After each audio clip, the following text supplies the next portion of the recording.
Good morning, everyone, and maybe good afternoon and good evening, since we're working in a global context. I think we have colleagues all across Africa, as well as the globe, that's joining us today. So, welcome everyone to our webinar aimed at unlocking Africa's sustainable growth, focusing on data-driven strategies and digital for measuring organizational outcomes. My name is Umar Hassan. It takes a pleasure welcoming you to the session.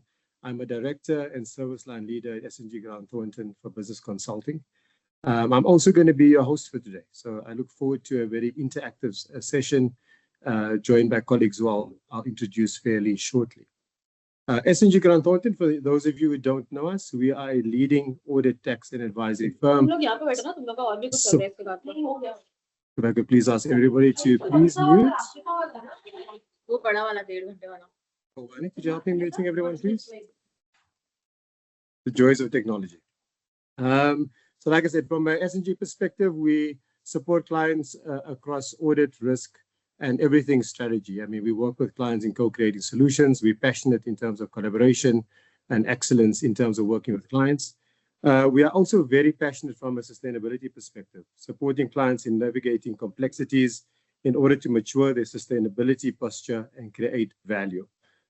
We're excited to introduce to you what we're launching today is a Sustainability Intelligence Hub, supported by a webinar series, where we've carved out many solutions to support clients in co-creating solutions as they navigate sustainability across the life cycle of sustainability, whether they be in early stages of getting out of the blocks, mature in terms of reporting, or look at it from an assurance angle. We're there to support, and we have a number of discussions with many clients in terms of how do we navigate this change together as we move forward. As you know, sustainability is a broad and very complex area. And many organizations we speak to are grappling in terms of how do we interweave sustainability as part of organizational strategy, corporate strategy, and really create value and impact to organizations and society. The key thing for me from a sustainability perspective, it's yes, inward looking, but as well as outward looking in terms of what's the real impact. How do we really create sustainable working practices and business practices as we move forward in terms of creating profits and increasing the bottom line, but also doing it in a sustainable and an ethical way from that perspective. Through our discussions with clients, both in the private and public sector, it's really positive and reassuring to see organizations focus and invest in sustainability.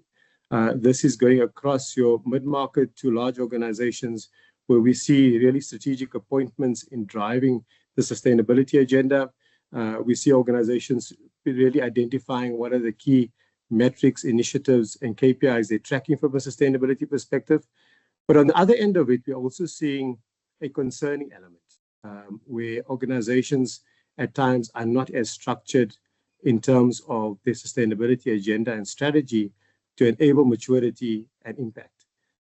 Similarly, we identify various degrees of maturity in understanding of ESG concepts on sustainability, and we work with these clients because we understand that it's not easy, right? There's a number of different acronyms that's come into play. There's a lot of depth in sustainability, and we support organizations in terms of how do we create a lot more education, insight, and intelligence in this year so we can look at creating the impact that we desire.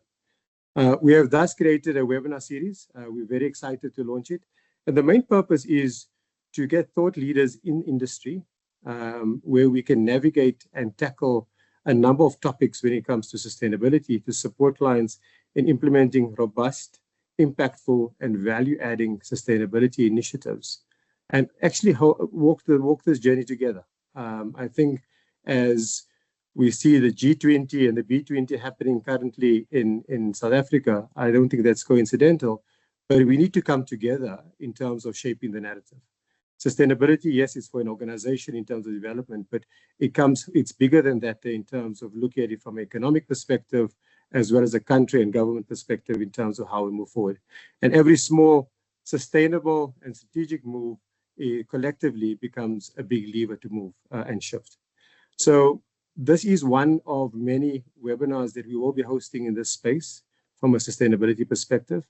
I invite you to please share topics and themes you think would be useful going forward into 2026.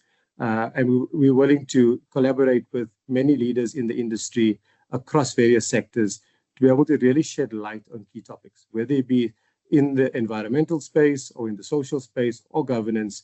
There's a number of areas to work with together in terms of supporting organizations and where we're going. Many organizations share the same problems, but very few are vocal about it. And we actually want to bring it out into the public sphere to say, how do we work together to find answers to certain questions that we have as a common issue, a common problem amongst people. Today's session, as I said, focuses on the importance of digital and data-driven strategies for measuring sustainable organizational outcomes. The reason why we've chosen this topic, speaking to many organizations, data is an impediment. Reason being the collection of data, the collation of data, and looking at the consolidation and accurate reporting of it has been a challenge all the way from mid-management to executives. How do they collate the data for true reporting? How do we not miss anything? How do we avoid inaccurate reporting from a sustainability perspective? And often we see organizations using very manual processes in a real digital world that we're living in to collate the data, which makes it slow for them and gives them inconsistency in terms of reporting. We're looking to engage on a journey of consistency with organizations in terms of how do we get real-time reporting in what we're doing from a data perspective, etc. It gives me great pleasure to welcome my panel members who's going to be part of this session with me in unlocking insight when it comes to this topic from a data journey perspective, and also real-life examples in terms of how organizations are navigating sustainability. We've got two seasoned sustainability leaders who I take privilege and honor in welcoming to the session, who will share their experiences, insights, and learnings, and practical solutions that we can hopefully walk away from the session itself. Firstly, I would ask Chantal to please go on screen. Chantal Chitre, who is the Head of Policy and Sustainability Data Reporting at Sasol, a large organization, and she leads the charge from a sustainability perspective.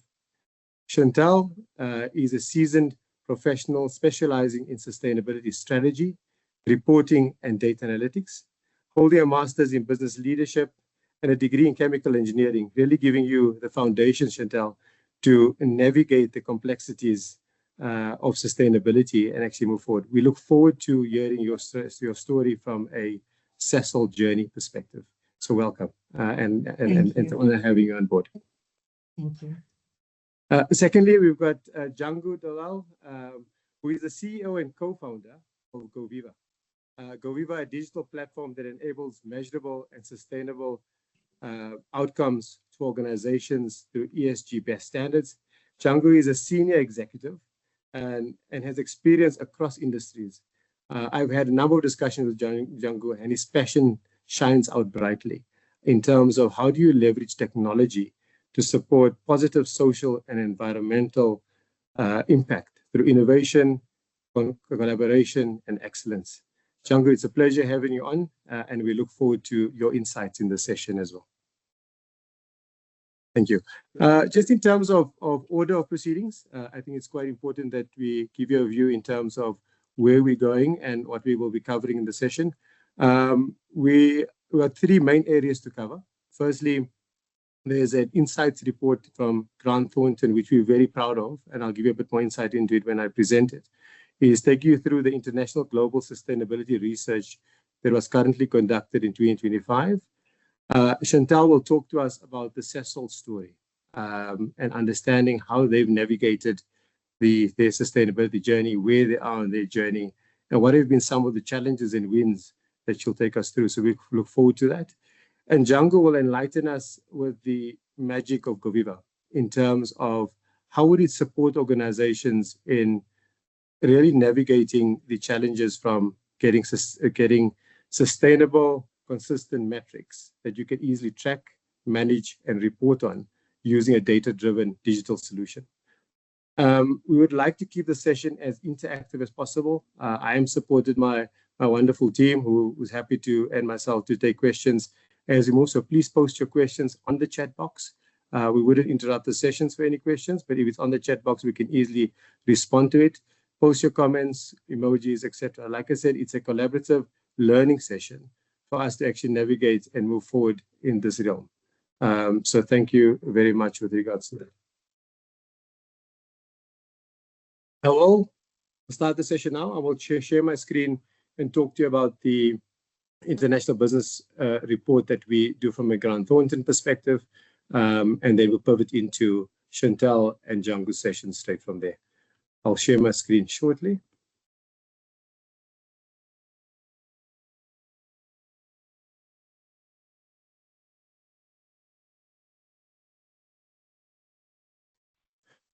Hope you can see my screen. Can you get a confirmation from Sumaya Okowani? Can you see my screen? I can see your screen, Omar. Thank you. So from a Grant Thornton perspective, like I said, we really delighted to use today's session to actually publish and launch our sustainability report. It's the International Business Relations, International Business Report, which talks about what is the mid-market insight and the outlook from a sustainability perspective. It's the second report we've done. The first one is in 2024, and this is the second one we are actually publishing 2025, a recent study done across the globe from a sustainability perspective. I'll use a session to give a high-level summary or key highlights that's come out of the report. It's a very detailed report. We will send a copy of the report to each person that's registered for the webinar to have a read through it. Please read through it, reach out to us. We're happy to engage along it. There's a lot of insight coming from it from a mid-market perspective, and a lot of positive sentiment that we can actually look at and look at how do we support in terms of going forward.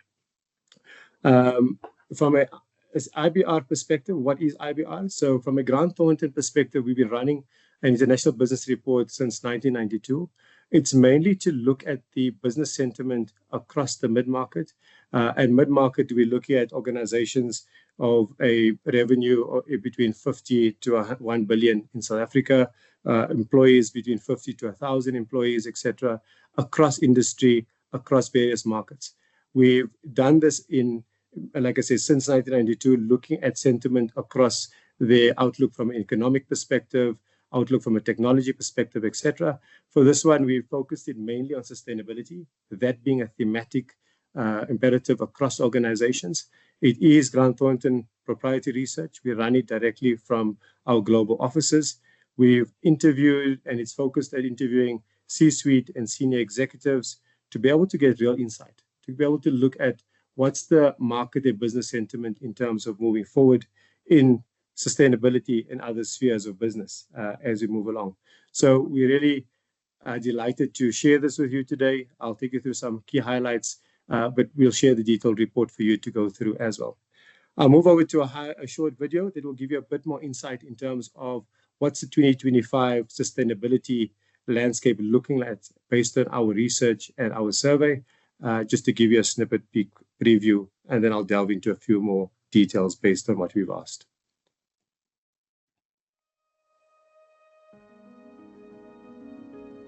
9 in 10 mid-market businesses aren't stepping back from sustainability, they're stepping up. As 2025 began, there was growing concern that corporate sustainability was under threat. But while headlines focus on political pushback and regulatory rollbacks, mid-market businesses are reframing the narrative around sustainability and investing in it even more. Why? Because they've seen the results. Sustainability isn't a cost, it's a catalyst. It drives efficiency, opens markets, and builds resilience. For these firms, it's not about ticking boxes, it's about building better and more responsible businesses.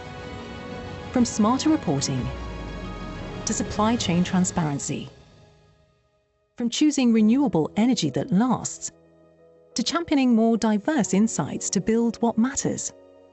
Mid-market firms are investing with purpose. And they're doing it on their terms. More than half of mid-market businesses believe investing in sustainability will increase long-term profitability. The vast majority remain committed to their sustainability reporting despite regulations being rolled back. Almost half of all mid-market businesses see sustainability as a route to expansion into international markets. The audience can see the video, Omar. At Grant Thornton, So thanks, Janko. You said the video is not showing? I think I'm seeing a lot of messages on the chat. The video is not playing for the audience. You may have to share your entire screen and replay it, I think.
Sorry, everyone. I believe Omar's experiencing some issues, and due to that, I think we'll pause with his presentation and then move on to Chantal. Chantal, um, please come through with your presentation, and Omar will continue after your presentation. Sure, absolutely. So yeah, good morning, everyone, and good afternoon. As Omar said, we are dealing with an international audience. And once again, it's an absolute pleasure to be with you all this today and to share my insights from a SASL perspective. I'm going to share my screen at this juncture, so please let me know if you guys are able to see it. I'm going to share now. Okay. Just Samaya or Be able to see it, Komani. Chantal? Okay, Go great. All right. So yeah, just sharing an industry perspective around ESG and what SASL has done to date. So I'll start by just impressing on you all the scope of the SASL operations. You'll see it's a multinational company. It has a footprint across Africa, Southern Africa specifically, South Africa and Mozambique, and then North America, quite a big footprint, and then Eurasia also. SASL is a global chemicals and energy company, and it has a very integrated value chain. So you can imagine that the sort of sustainability journey has been across various sectors, mining, petrochemical, and obviously all other sort of support roles that happen within the organization. So yeah, quite a big company listed on both the New York and Stock Exchange. And that leads me nicely into the slide that I have on the screen, where disclosures and transparency and compliance with global standards that are different across geographies are actually, very important to us as a company. Bringing home the South African context, most of you might be aware that we're one of the leading taxpayers in South Africa. So we've had to, embrace the importance of sustainability reporting. And we've done that through 4 key points, so 4 key focus areas. We had to always align with strategic goals. So you'll notice that sustainability isn't standing on the side. It's basically central to our long-term strategy, how we want to grow, our plans around innovation. So that's very important for us. We obviously also want to focus on our investors and what's their view of us as a company. Are we being transparent? Are we doing reliable disclosures that strengthen confidence from our investor community in our company? And obviously, it's got to also create value, because at the end of the day, we are still a company and we're looking at profits. So it's got to be able to financially perform while delivering on our environmental and social benefits in conjunction. And then lastly, I didn't put the compliance lens first because I thought it's more than just compliance for us. So how do we meet global standards that are set out and actually allow us to keep our listing on the Johannesburg and New York Stock Exchange respectively? So those are the 4 key things that we focused on as a company from an importance perspective around sustainability. So yeah, most of you would also know that the ISSB standards S1, S2 came out a few years ago, and we've all been dabbling with it in the last while, and so too was Sasol, where the standards came out and we knew we had to respond. So we took on a very conscientious, concerted effort as a company. What we did was, because we work across different geographies and there were different standards looming in different areas, we actually formulated a group called the New Reporting Requirements Working Group. So it didn't matter whether it was ISSB, whether it was SEC, whether it was CSRD. This New Reporting Requirements Working Group was formulated looking at all the standards and looking at what we can do as a company to actually respond to the standards for the reasons detailed on the prior slide and to make us compliant at the end of the day. But that wasn't the sole driving force. So essentially, we looked at compliance, our dual listing, and being a good corporate citizen is what drove our focus as a company on being responsive to these standards that were looming. Our journey so far, as detailed on the slide, has been very comprehensive. So we formulated a multi-stakeholder team, and I'll start from the bottom up, a project team for new reporting requirements from representation across the organization, both at Eurasia, America, and across disciplines within the organization. We actually formulated project streams across the 8 areas that you see at the bottom. And then we had a formal working group and a steering committee. Most of you would appreciate, a big organization like Sasol. It's hard to create the right momentum and to actually get the gravitas behind initiatives.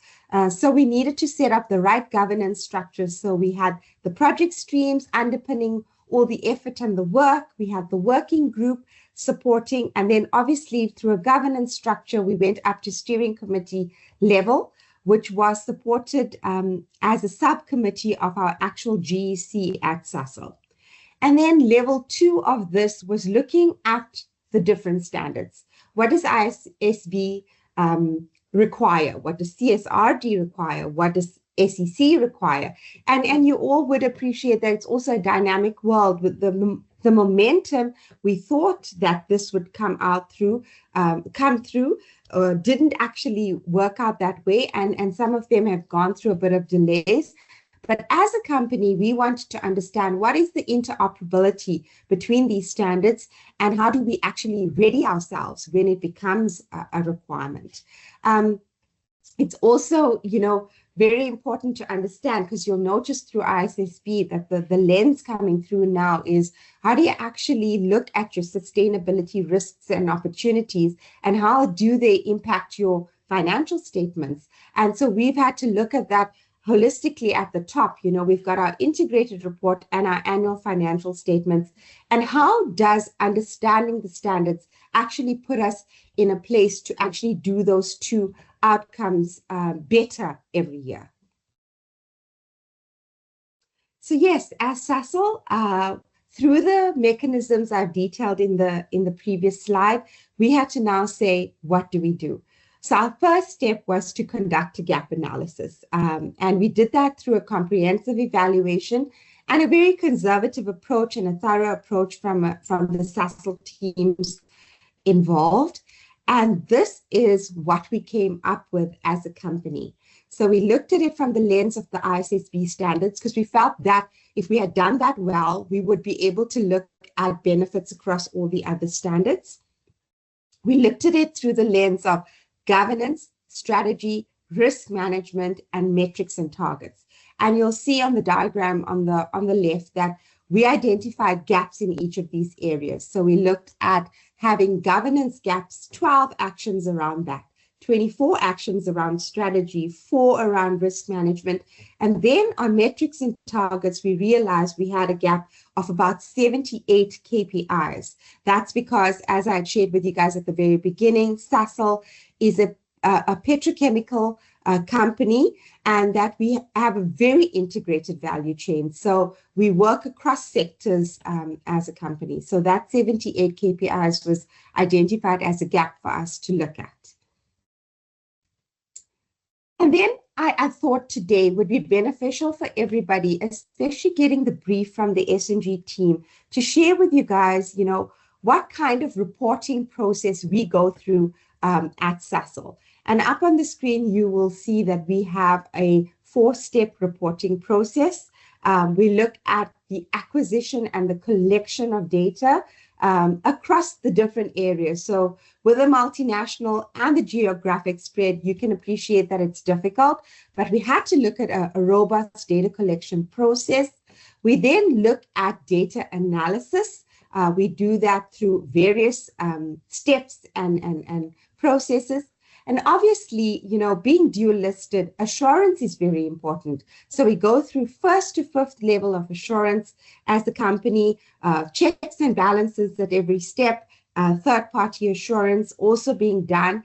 And last but not least, you know, all this effort, how does it actually culminate? And that's in our reports. So the reports are utilized both for internal consumption and for external disclosures. And that's the suite of reports that we have at SASL at the moment. So our reporting process, it's very simple, but it's underpinned by a lot of effort and activity that actually puts us in a perspective to report accurately. To just delve a little bit deeper into our reporting, you'll see that we have quite a bit of KPIs. And I mean, at this juncture, you know, I really want to spend some time emphasizing the challenges that we had as a company to actually get to this point where we have a KPI suite like the one up on the screen. I think the first challenge that we had was around accountability. So if I can leave anything with you guys this morning or this afternoon, it's around having accountability well defined. Who's owning a KPI? Do they understand the definitions? That's the next point. Being clear about how you define KPIs is very important and was one of our biggest challenges as SASL when we first started this process. Also having proper documentation. We cannot emphasize that enough, because you got to be clear about what you're trying to achieve. And last and certainly not least is around enabling technology. And that's exactly what Omar started with this morning. You know, we're living in a digital world. We cannot be doing things and everything paper-based. How do we actually position ourselves as organizations to embrace technology and to go through a digital approach. So that would be the challenges that I would like to share with you guys. Firstly, around accountability, clear definitions and documentation, and then enabling technology is very important if you want to do this well and have longevity of your processes. So yeah, at Sasol, system enablement is very important. Currently, we have a 10-year-old SAP SUPM module that we are using. It is no longer supported by SAP. So we are looking at phasing that out and looking at other opportunities for technology enablement. And there is quite a bit. We're going to hear of a really good technology coming up when we speak to the next speaker.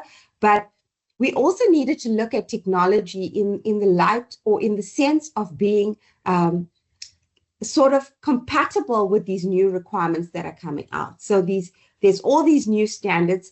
Is this next technology that Sasol looks at going to put us in a position that we are going to be compliant with the standards, and that whatever we do, we need to optimize for improvements, expansions, and modify to meet these new reporting requirements? So that's where we are as a company, looking for the next brink of technology that's going to take us to the next phase of sustainability reporting and disclosures. So yeah, I'd like to end off with sharing with you guys what have been our successes and quick wins so far as Sasol.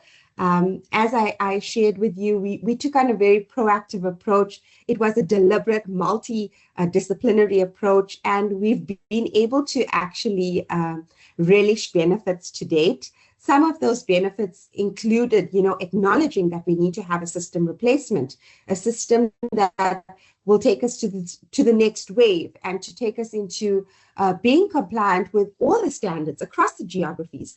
And as a company, we've also been able to embrace a continuous improvement mindset. The iterative gap analysis that I shared with you guys across the different areas we identified through the ICSP standard, that's been a massive win for us as a company. We've also experienced enhanced collaboration, shared ownership around a topic that we all could relate to. Sustainability is here to stay, ESG is here to stay. And how do we embrace it, and how do we align to achieve that objective? And change management cannot be sort of underplayed in any way. Education sessions, much like what we're doing today, sort of sharing insights, learning from each other. We need to strengthen our sustainability literacy across the world, across organizations specifically. And last but certainly not least, Sasol was able this year, that has just passed. We do our reports during August of every year. And we were able to release both our financials and our integrated report in the same week, which never used to be the case. But edge by edge, us embracing the requirements of the standards, we're making these headways. So this has been my experience from a Sasol perspective. And I think, what I've shared with you guys, emphasizing the point around digital technology enablement, is a nice segue to our next presenter. Yeah, thank you, everyone. Thank you, Chantal. I'm back. So thank you. Okay, great. Technology failed me, but I'm back. So thank you so much for your insightful presentation. I think to you and your colleagues at Sasol, well done. And congratulations in creating that level of accountability and driving the journey forward. And of course, we'll have a number of discussions, but really wish you well in terms of moving forward with regards to it.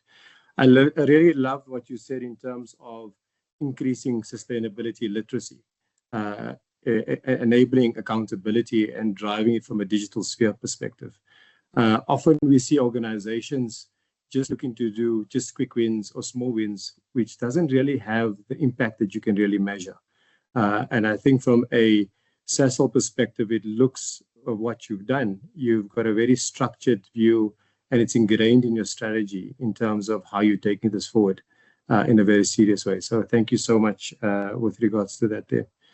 I'm going to go back into take you through the IBR research quickly. And I just at the high level, like I said, it's a Grant Thornton sustainability research we've done in 2024 and now again in 2025. We will publish the detailed report to you, and you can have detailed reading with regards to it. I'll just take you through a high-level snippet in terms of what's the mid-market saying across the globe, in Africa and in South Africa as well. I'll take two in terms of sharing my presentation and taking you through the video. I won't go through all the detail at the opening as well. I think we went through that already. Let me know if you can see it. So are we good? We're good so far. Thank you. I'll just do one more second.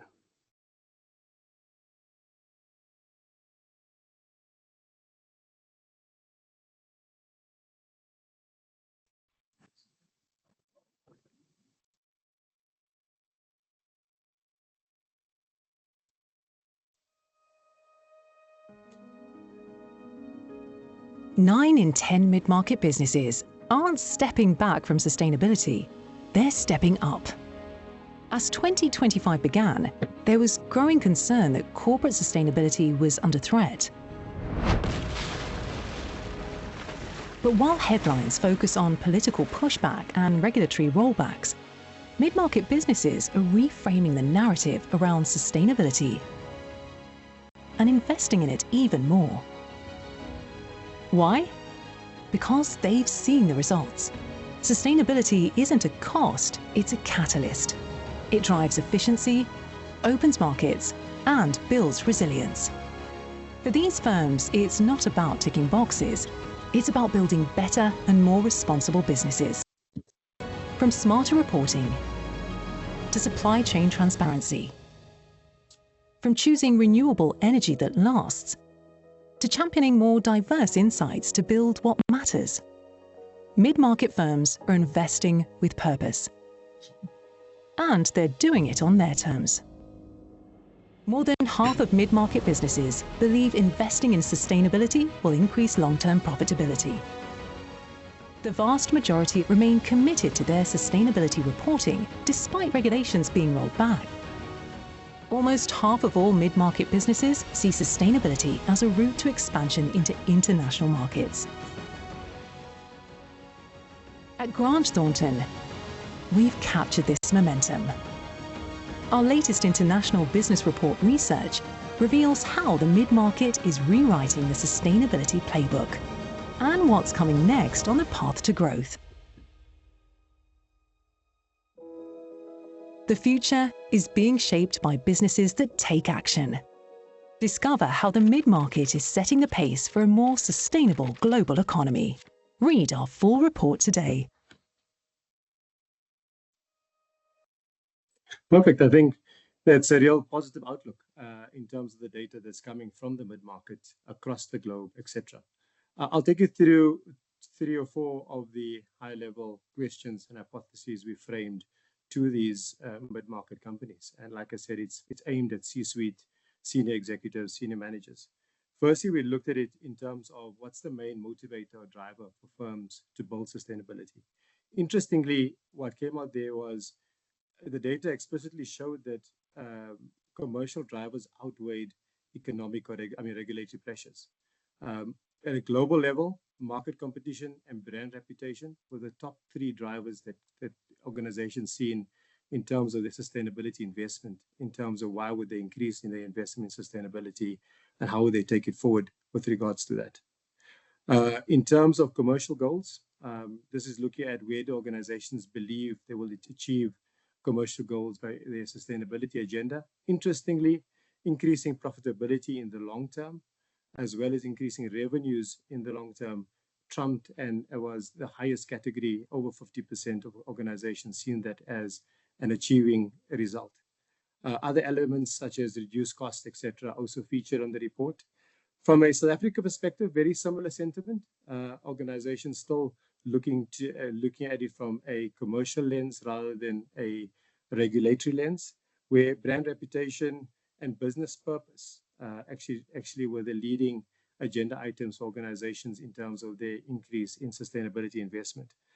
I mean, telling us more about organizations in South Africa focusing on building resilience, attracting investors, and really looking at long-term license to operate, seeing this in a nature in terms of ongoing business practices as they move forward with the organizational strategy and growth perspective. We also looked at it in terms of our organization still investing or looking to invest in sustainability, given the challenges faced from a regulatory perspective and regulatory rollback, etc. What is the view across the market in terms of where they're focusing? Are they focusing? Interestingly, globally, 9 out of 10 organizations in the mid-market are looking to either maintain or increase their investment in sustainability. Really positive outlook in terms of that moving forward.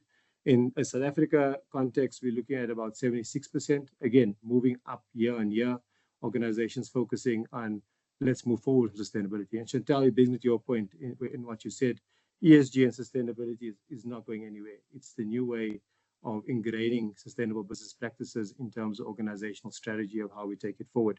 Where are organizations looking to invest? Renewable energy, looking at waste reduction and sustainable products at a global level seem to be the key elements in terms of where organizations are investing their efforts. I mean, renewables has been something that's been pushed for the past few years. And we see increased growth there over the next 12 months where organizations will be investing.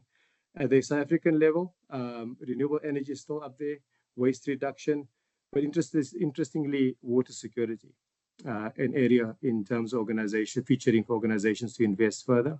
Outside the environmental space, what's quite reassuring and interesting is diversity, inclusion, digitization, as well as sustainability reporting is seen as an element that's increasing, gaining momentum and popularity of areas to invest. Specifically in the Africa region, we see the digitization for efficiency or to drive efficiency as a key driver for investment with regards to that.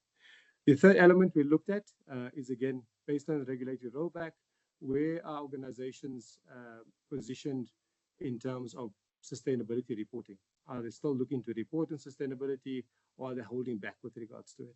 Very interestingly enough, most organizations want to continue reporting, and this is not based on a compliance tick box, but rather seen as the making business sense and as a strategic tool in terms of the reporting landscape.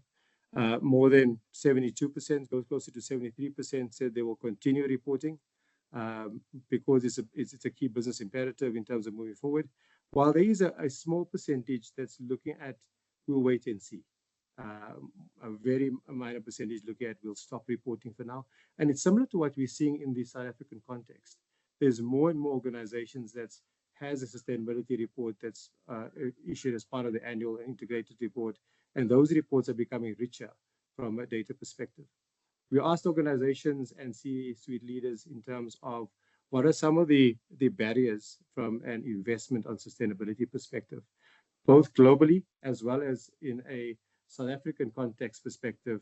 It's a cost-stunted complexity of regulations was one of the key areas that also came out. But also, interestingly enough, is the siloed and disparate data. And I think that's why I want to tackle that component is how do we get in a world where big data is there and digital, how do we use that to drive the narrative from a sustainability perspective and the maturity thereof? Very quickly, a perspective around Africa. Great data telling us or data points telling us that there's a long-term commitment to sustainability from South Africa.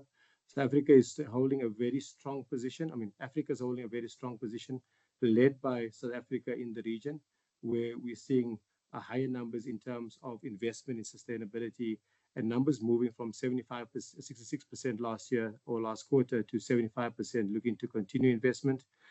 The reporting is voluntary and it's not based on regulation or compliance. We're seeing a lot of organizations across Africa saying that they look at operational gains with profits, global expansion, as well as expanding their core offering with regards to it. So in summary, Africa is well positioned and has a very strong foundation in terms of the outlook from a sustainability perspective across the mid-market, which talks to where they're investing across the next 12 months.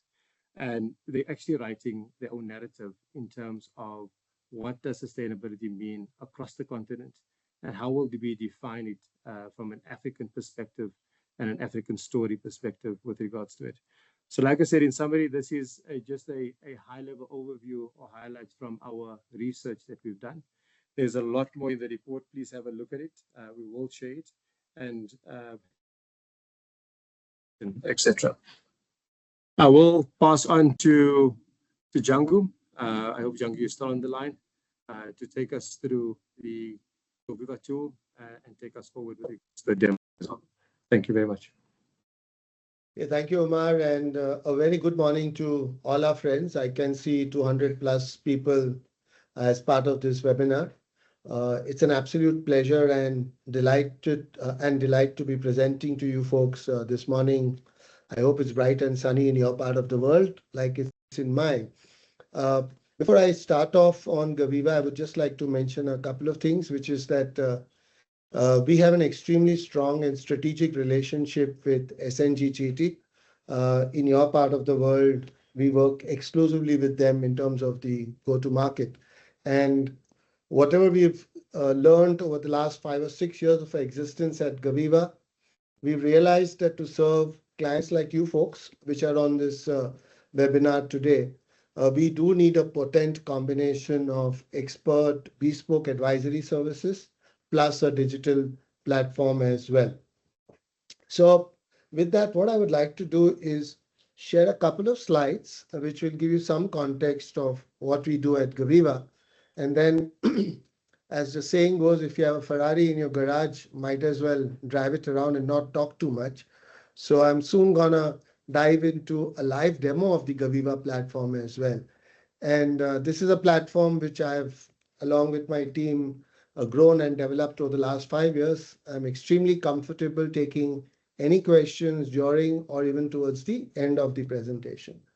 But before that, let me share a few slides and give you some context about what we do at Goviva. Is my screen showing? Yes, it is, Django. Thank you. So, what is the purpose? Why do we exist as a company? What makes us get up every morning and start going out into the bright world and doing what we do?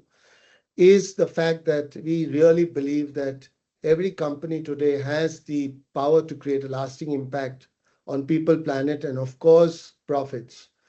Everything that all of us do in enterprises must be driven by a profit motive, but it is now increasingly possible to balance that with care for people and the planet. And we enable that by giving our clients solutions which can help you make good decisions and go on your ESG journeys with confidence, powered by us, and of course, guided by expertise and intelligence from folks like SNG-GT in your part of the world. So this is what makes us get up every morning, but how do we do it? The way we go about doing it is we have created over the years an extremely robust digital platform. My Ferrari, as I said, which I will drive for you in a bit, all shining red scarlet. And that is also compounded, supported, complemented by our in-house team of certified ESG experts. These are people who work day in, day out in terms of enriching the content and all the domain expertise that we need to make a digital ESG platform useful. For a digital ESG platform, unlike any other digital product, you can't just stop at making great automation or having fancy AI. There are a lot of frameworks for reporting, as Chantal mentioned. They've gone with SASB, and there are lots of emission factors and other things which need to be continuously imbibed and put as part of the normal workflows that are there in our digital platform. So what we bring you is a lovely balance of platform and people.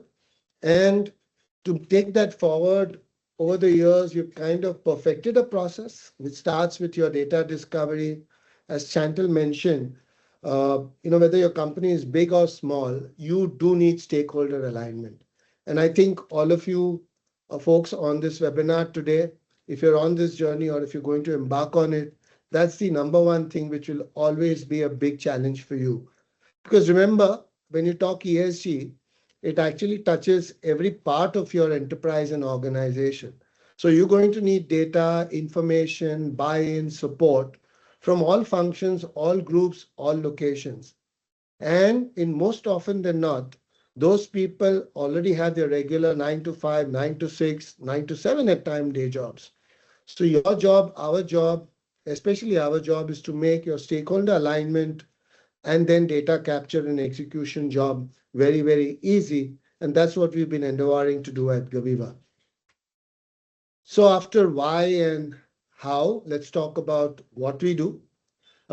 We have a pretty diverse and all-inclusive platform which takes care of everything that you may want to do from an enterprise ESG point of view.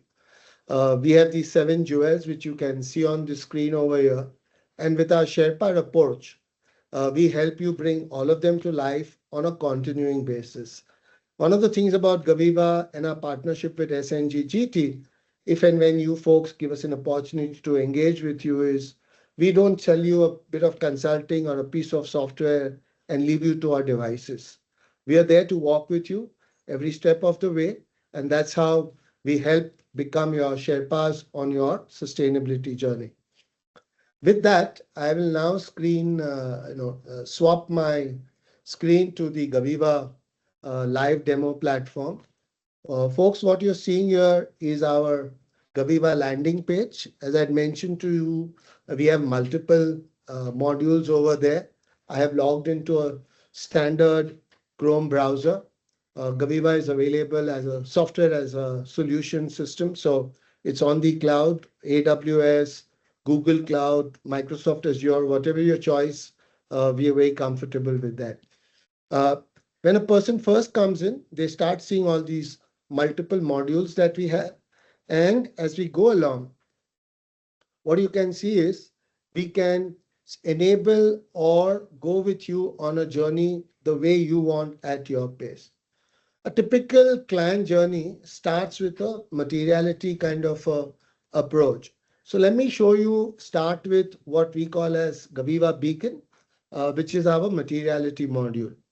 Now, what is materiality? As you embark, or if you're already on your ESG journeys, you will keep getting a lot of requirements from internal, external stakeholders. You'll keep hearing a lot of things around ESG and sustainability, which is extremely broad and covers almost every industry, every business.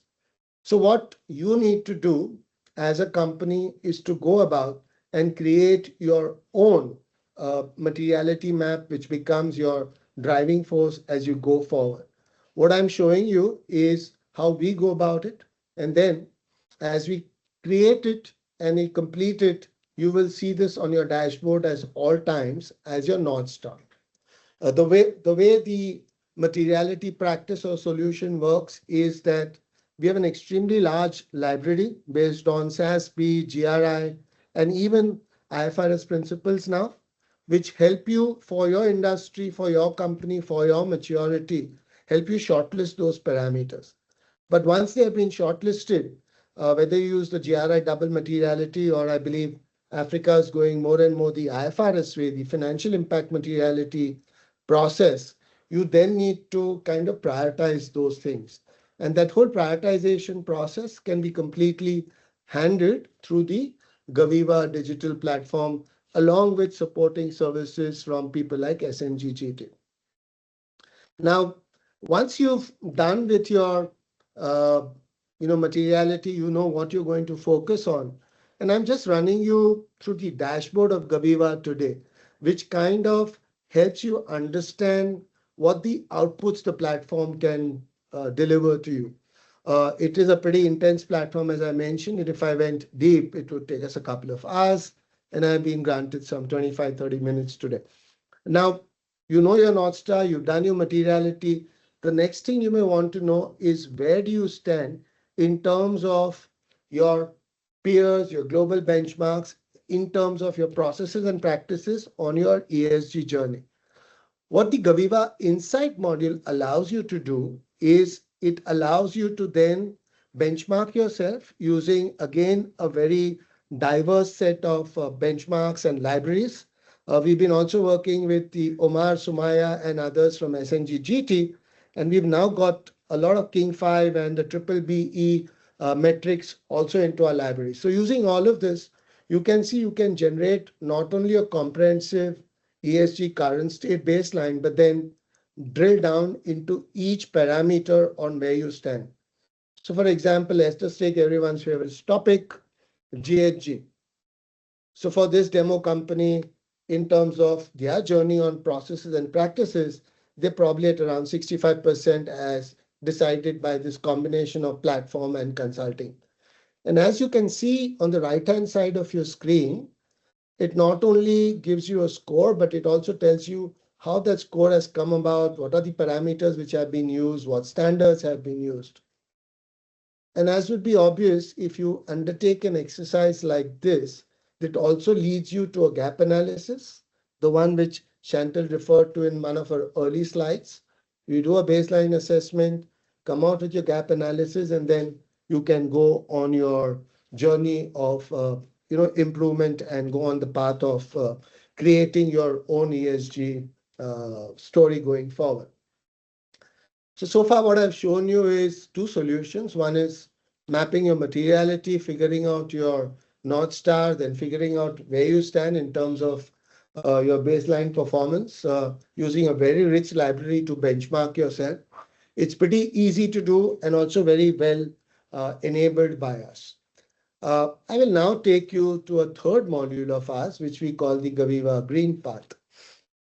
Now, a lot of discussions when it comes to ESG sustainability happens around energy and more often than not around carbon.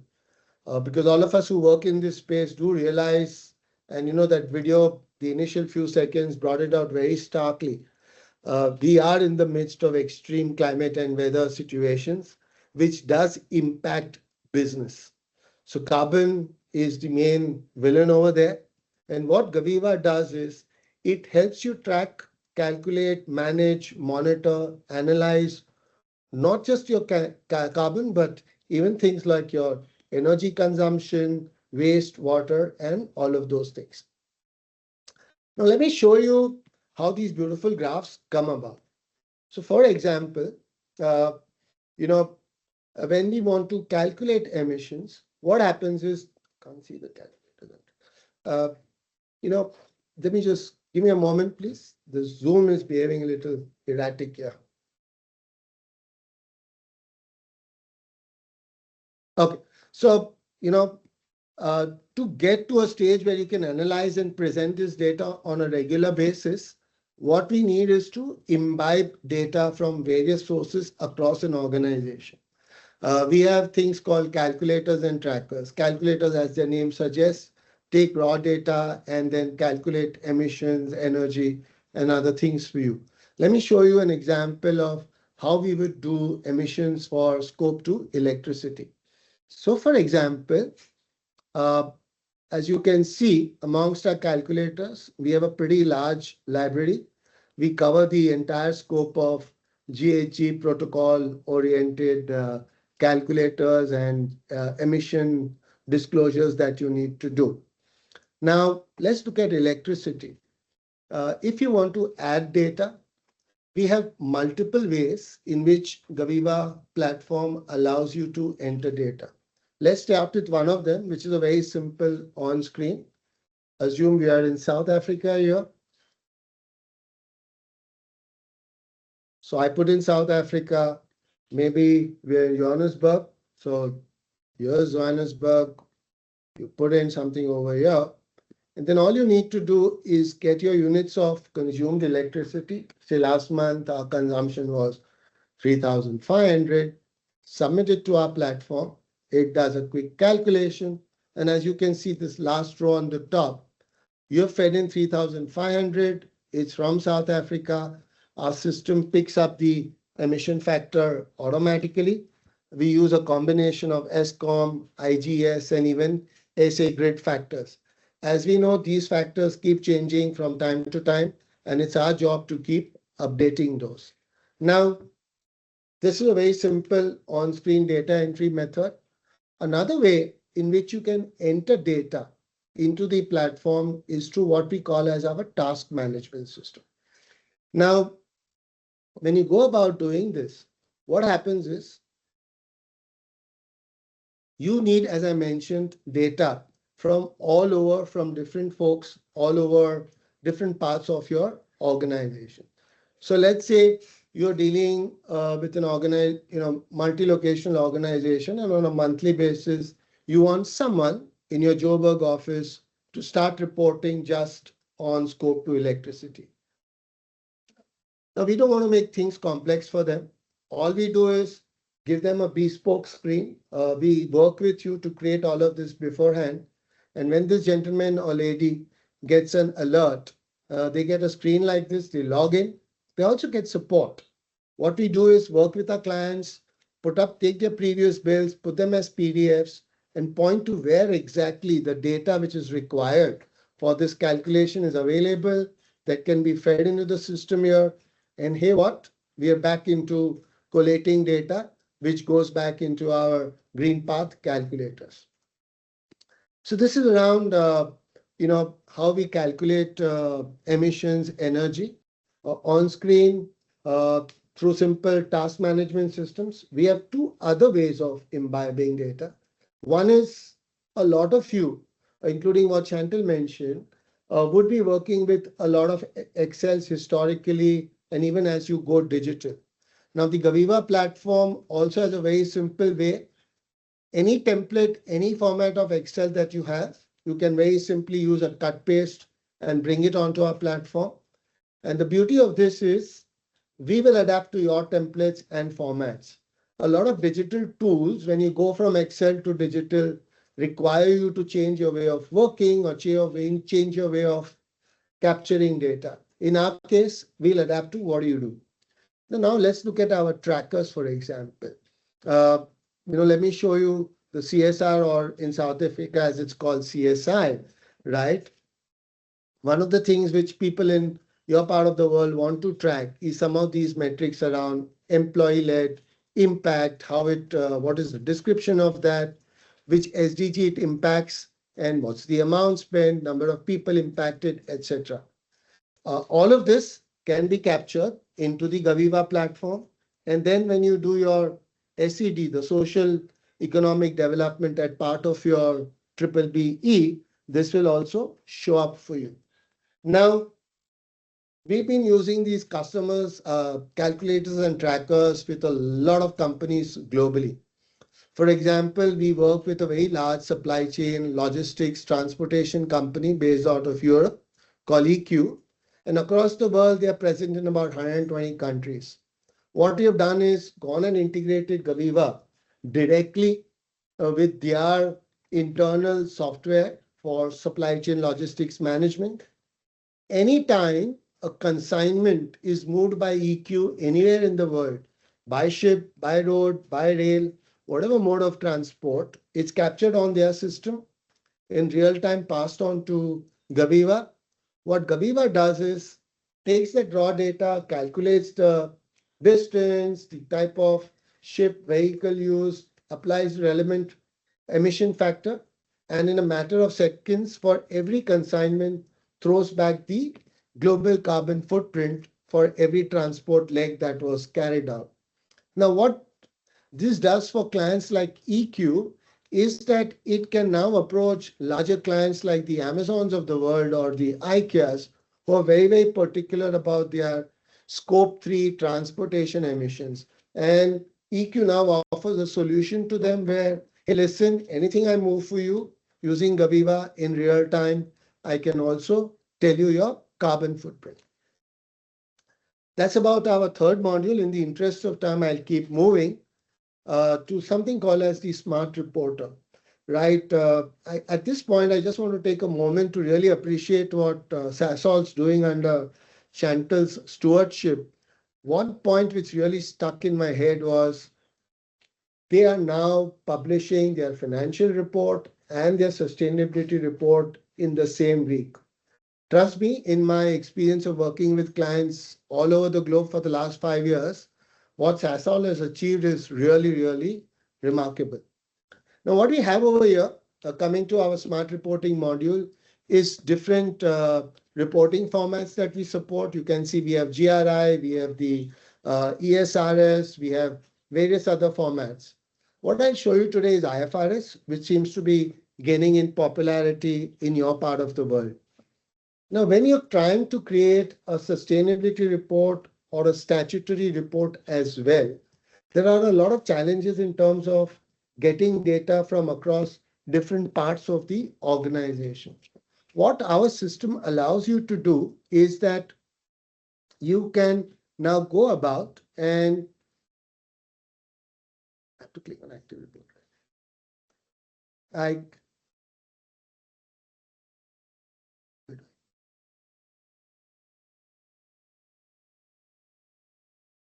What it allows you to do is go ahead and get data from different people across the organization with proper audit trails, maker checkers, and all of those. Let me show you how some of this data can be got from a disaggregated organization and aggregated automatically on the platform. So for example, if we go here to the IFRS metrics and targets, and we go over there to what we have on our system, which is around question number 8, which talks about what's the total waste that your organization is generating, which you have to disclose into the IFRS. Now, as you can see on the platform, this particular disclosure of the IFRS has been collected from multiple units. Unit 1 has a maker checker. Similarly, Unit 2 has a maker checker. And if you have noticed, Unit 2 is talking about 12450 over here. Unit 1 is talking about 2000. And the platform is automatically aggregated into this cell, 1450. Now imagine if there are tens or hundreds of these locations, you can simply pass the Gaviva platform access to all of them, and all of this gets aggregated for you. But most softwares would do quantitative aggregation for you. What is very difficult is when you get descriptive responses that you need to do from multiple organizations. So for example, let's take this thing around materiality assessment, right? Again, if I want to have responses from different units, which I can see over here, I've got similarly from Unit 1, Unit 2, what I can do is invoke something known as the Gaviva AI and ask it to read through multiple disaggregated descriptive inputs. And what the platform will do is it will read through that. It doesn't aggregate this. It reads to, it synthesizes it to you, for it to you, and gives it to you. So you may get disaggregated descriptive data from all over, but you have to report one point. Platform does it for you and presents it to you as well. Similarly, as you start moving along your platform and you have to put in metrics around, say, carbon, waste, water. If you've been using the Gaviva system, the green path system, which I showed you on things like carbon, waste, water, and if it's already there in the system, what you can do is when you're creating your sustainability or IFRS report, the modules are interlinked. You just go and click on this, view data, emissions data summary, pick the period you want. Say you want it for CY24. It will show it to you over here, fetch it from another module. You have it here by scope, by period, current year, previous year, and you can bring it into your sustainability report as well. So this is a quick overview of how the reporting platform works. It also has AI, which works for inter-framework reporting. So a lot of you in South Africa or Africa in this part of the world might have been using SASP or GRI. And as you move towards the Johannesburg Stock Exchange reporting format or towards IFRS, which I think JSE is embedding into its disclosures, you may want to continue GRI or SASP for a couple of years and also do the IFRS JSE. What Gaviva platform allows you to do is use AI across reporting formats and make life very easy for you in terms of giving you pre-filled disclosures, almost 60-70% across different reporting formats. So I showed you a bit of materiality, baselining, how to calculate carbon, track social metrics, and how the reporting platform works. As our friend from Sasol Chantal mentioned, increasingly companies, regulators are now focused outside their boundaries to their supply chains. And as we get into the supply chain, value chain, upstream, downstream, Gaviva has a module to help you for that as well. One of the things when you start your supply chain journey is you may want to go ahead and see where your different organizations or your different suppliers are in terms of their. We have an end-to-end product called Gaviva Devka, where you can create bespoke ESG evaluation modules and then go company by company and talk about evaluating them on your benchmarks, on your way of doing business with them. Anyway, so what this gives you is, what the platform gives you then is per supplier score. As you can see over here, this particular company has been rated 358 on 720. Not a very good score, but this is dummy data. And then you can see on each parameter how they're doing, what did they give in terms of answers. Now, just like we did a baseline assessment for ourselves, which lent itself to a gap assessment, when we do this for our value chain, because it's quite versatile and in-depth and also made very easy for downstream, upstream MSMEs to execute, you get a bunch of data from them, which you can then use. For example, this supplier is like below 49. And as a responsible organization, you may now want to have a program where you work with them to improve them. So you tell them, hey, listen, these are your gaps. Can we do something about this? Work together and make it happen. So this is one other product that we have, which helps you with your supply chain in terms of assessment. We have another product called the Value Chain Hub, which does two things. Actually, what I'm showing is the value chain part of it, but it also helps you do stuff around VC-led investment. So if you're an investment company and you want to track the performance of your investee companies, you can do that as well. And then what happens is you can get data from them, you can create reports, consolidated level, or you can see it as we can see over here by company, by investee company, or by supply chain partner as well. And when we do this, and when we are calculating some of these things for investee companies, for banking financial institutions, Ps, VCs, etc., what we've also done is embedded some parts of the PCAP framework over here. So if you're a banking finance organization and you want to check your risks, opportunities, climate-related stuff in your loan book, the Gaviva platform helps you with that as well. With this, I'll pause here. I think we're about 10 minutes to the hour for concluding this webinar. I'm just getting you through the dashboard here and repointing you to all of these lovely modules that we have. Each of them can work independently or in conjunction with one or more of them, or as a complete suite, as we call as Gaviva 360. So with this, I pause. I'll stop sharing my screen and then give it back to Omar to conclude and take forward the rest of the session. Thank you. Thank you so much, Jangu, for the insightful presentation. I've worked in the tool, but I can see based on the comments on the chat and some of the questions where I think our colleagues have answered, the tool is really rich in terms of functionality, capability, calculators. We didn't even demonstrate the AI module, etc. But the key thing for me from any sustainability tool we're looking at is relevance, right? Is being relevant from a framework perspective, regulation perspective, etc. Maybe just a question from my side before I let you go. Where do you see, I mean, in terms of relevance for the tool, I mean, how do you keep up to date in terms of different jurisdictions, regulations, etc., and frameworks? Well, that's a lovely question because a tool or a platform is as useful as it's relevant for a jurisdiction that you operate in. So as you know, we worked with your team and imbibed a lot of the content factors, whether it's the triple BE or the King 5, which is coming up, or stuff around IFRS onto the platform.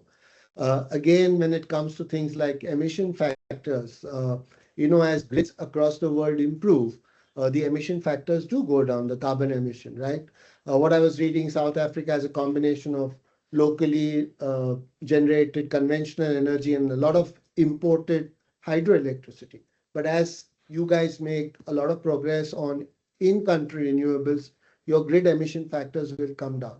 Now, it's incumbent on Gaviva when we engage with clients with SNG GT that once you're on the Gaviva system, once you subscribe to us, Omar, once our clients are subscribed to us, we keep updating whatever needs to be updated. So the burden of taking care of moving reporting formats, evolving emission factors, and things like the King 5 when they become from discussion papers to reality and imbibing them on our platform, the responsibility lies solely with us, Omar. Perfect. Thank you, Django. And thank you for sharing the insight with regards to it. Colleagues, if you're interested in the tool, looking at digitizing your sustainability efforts, making light of the work that you're doing or making it a lot more effective, please reach out. I think Viva's and we're happy to do a demonstration of the tool, etc. Many organizations I speak to are pivoting from manual processes or in-house build developments, which is mainly dashboarding, into a more comprehensive tool to take it forward. Look at integration of the IT landscape. A platform, the platform IT landscape is actually definitely growing, and it's an area to create impact and sustainability on sustainability going forward. I think, colleagues, thank you for your time. I think before I let you go, I'd like to just ask Chantal to come back on screen as well, just as we conclude the session. I think we've had some good points in terms of the flow of events, and I think quite reassuring based on the data that's come out from the IBR report. We're seeing a global stability and progression and maturity in terms of an outlook from a sustainability perspective, both from an investment perspective of clients looking to grow their impact from a sustainability perspective inwardly to have the impact outwardly, as well as structure and strategy of moving forward. I think, Chantal, you shared really good insights from a Sasol journey perspective and what large corporation is actually doing in this space. And Django, you've touched on really good a tool in terms of what could help organizations in moving forward. Chantal, if I could ask you first for your parting words, what advice would you give leaders, executives, and sustainability personnel in terms of maturing Africa's posture and the global posture as well? Thanks, Omar. Yes, I think, the notion that this is going away and that I have time would be my first piece of advice. I think get going. Start to scratch through those challenges and start to maneuver through them. I think I've spoken through a few of them that we experienced as Sasol, and those are good starting points. Accountability, definitions, having the right enabling technology, and we've had a great example this morning. So that would be my advice at this juncture. I think everyone thinks we have time, and then it just creeps up on you. So get going. Edge at it bit by bit, start to create opportunities to have the discussions with your leadership teams and to position this because it isn't going away. So thanks, Omar. Perfect. Thank you, Chantal, and thank you for your insights in the session. Really appreciate your time. Thank you very much. Django, maybe go to you in terms of your parting thoughts. Organizations, the big topic in every organization strategy is digitization. But many look at digitization from an efficiency perspective and a revenue growth perspective and access to markets. What would be your parting thoughts to sustainability leaders in terms of the importance of digitizing their sustainability effort? You on mute, Django? Thanks, everybody. Thanks, Omar. I would just take off from where Chantal mentioned. This isn't going away. The reason it's not going away is that what I have seen working in this domain for the past many years is it does give business outcomes. So what starts out with a regulatory push or a tailwind starts giving you a lot of business outcomes, whether it's cost savings when you start, intra-company carbon intensity, wastewater, energy comparisons, or you're able to capture newer markets. From our part of the world, Africa, Asia, companies who want to compete for global businesses, be part of global supply chains, this is an absolute must. We work with a lot of automobile component companies in Asia, a lot of textile manufacturers in this part of the world.